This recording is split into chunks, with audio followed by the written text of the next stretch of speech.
Hello family, welcome back to my channel. আজকে আরও একটা নতুন ব্লগ নিয়ে চলে এসেছি। এখন হচ্ছে কটা বাজে হবে, 1:30 বাজে কি 1:15 এইরকম হবে।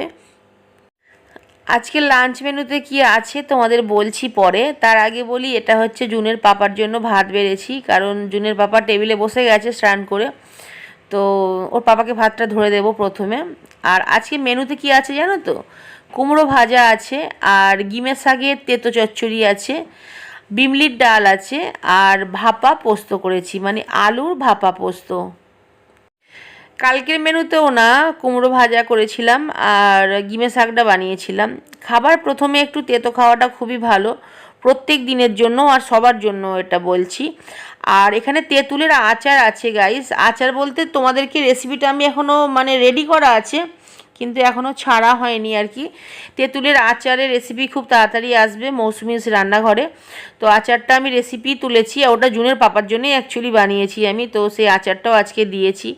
তো এতদিন যে এসেছে খাওয়ানো হয়নি আচারটা, তো প্রত্যেক দিনই ভাবি দেবো দেবো, দেওয়া হয়নি, মানে ওই বলে যে না আজকে খাবো না, আজকে খাবো না করে। তো আজকে ফাইনালি আচার একটু বের করে দিয়েছি। কতটা খাবে আমি জানি না, কিন্তু আমি তো খুব ভালোবেসে বানিয়েছি। আর জানো তো, তোমাদের বলা হয়নি একটা কথা, যেটা হচ্ছে মাসিমণি মানে আন্দুলের মাসিমণি। তার আগে তোমাদের ক্লিয়ার করে দিই ব্যাপারটা। আন্দুলের যে মাসিমণি সেটা হচ্ছে আমার শাশুড়ি মায়ের বোন, আর বাগনানের যে মাসিমণি সেটা হচ্ছে আমার মায়ের দিদি।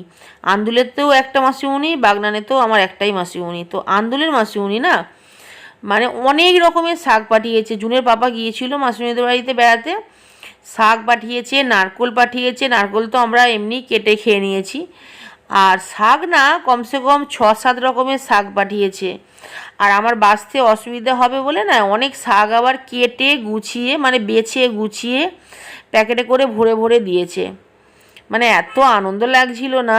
প্রথমত এগুলো কিন্তু কেনা নয়, ঠিক আছে? তো আশপাশে মাসিমণির মানে যারা বন্ধু বান্ধব আছে আর কি, মানে বান্ধবী বা পাড়া প্রতিবেশী, তাদের গাছ থেকে শাকগুলো ভাঙা, বা শাকগুলো ভাঙা বলে তো, তোলা বলে, তোলা। তো আর গিমের শাকটা হচ্ছে মাসুমিদের বাড়ির গিমের শাক। কোথায় হয়েছিল জানি না, মাসুনি বললো ময়না গিমের শাকটা আমাদের বাড়ির, জানো তো। তো গিমের শাকটা দুদিন ধরে করলাম। আর আগের দিন যেটা তোমরা দেখলে কুমড়ো শাক, ওটাও হচ্ছে মাসুমিদের বাড়ির ছিল। সজনে শাক পাঠিয়েছে, কলমি শাক, আরও অনেক রকমের শাকের আমি নামই জানি না। নোটে শাক আছে, আরও কী সব শাক আছে। তো অল্প অল্প করে আর কি বের করে করে খাওয়া হচ্ছে। এটা হচ্ছে রাত্রে আর কি। আজকে রাত্রে কি হয়েছে গাইস, সকালে জুনের পাপার তো আজকে রান্না করার কথা ছিল, বলেছিল টমেটো রাইস বানাবে। তো জুন ওই জন্য বললো, পাপা তাহলে সকালে যখন হয়নি আজকে রাত্রে চলো টমেটো রাইস বানাও। আর জুনের পাপারও নাকি খেতে ইচ্ছা করছিল ওর নিজের হাতের বানানো টমেটো রাইস।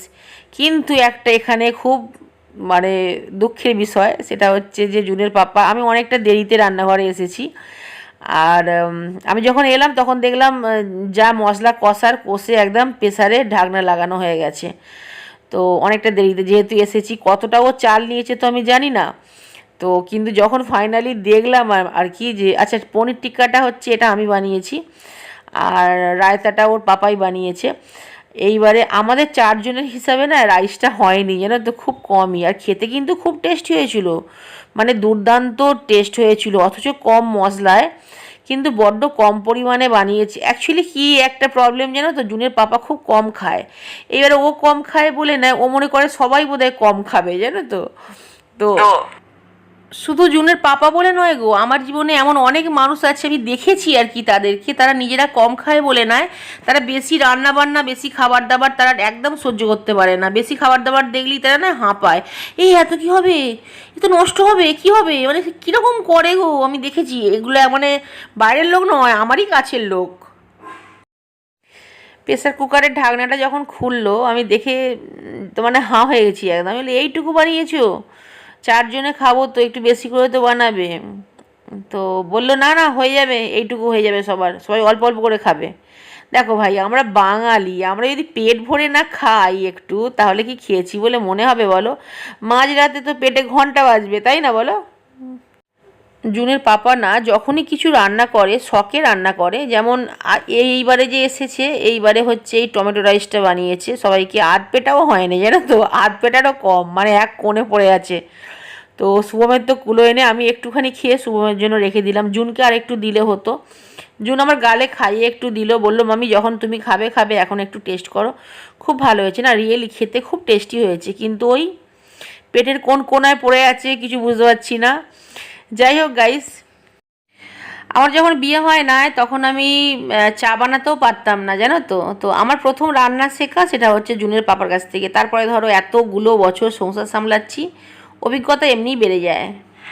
এত কিছুর পরে একটাই কথা বলবো, বাড়ি সামলানো, সংসার সামলানো, বাচ্চা সামলানো, সবাইয়ের খেয়াল রাখা, এগুলো একদমই সহজ কাজ নয়। আর আমার বরের দ্বারাই তো এগুলো কোনো দিনই হবে না। ওকে যদি একদিন সামলাতে দিই না, ও আমাদেরকে না খাইয়ে মেরে ফেলবে। আজকের মতো bye, thanks for watching, love you guys.